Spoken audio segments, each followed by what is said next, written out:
Bengkel resmi Toyota Auto 2000 kebanjiran pelanggan. Mendekati libur Lebaran 2022, pemilik kendaraan roda 4 ramai melakukan servis. Peningkatan jumlah pelanggan yang melakukan servis kendaraan mencapai 50% dari hari biasa. Said Ali, Kepala Cabang Auto 2000 Veteran mengungkapkan, peningkatan pelanggan sudah terlihat sejak 14 hari menjelang Lebaran. Rata-rata pemilik kendaraan yang melakukan servis karena ingin melakukan perjalanan jauh, mudik ke kampung halaman guna merayakan Hari Raya Idul Fitri.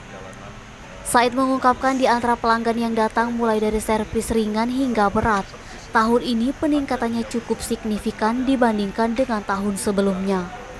Selain di bengkel resmi, Toyota juga menyediakan tempat servis di beberapa daerah seperti Pelabuhan Merak, Bakauni. Ini dilakukan untuk antisipasi dan memudahkan pengendara jika ingin melakukan servis kendaraan. Tak hanya itu, jelang Lebaran tahun ini, Auto 2000 banyak menerima pesanan kendaraan dari masyarakat.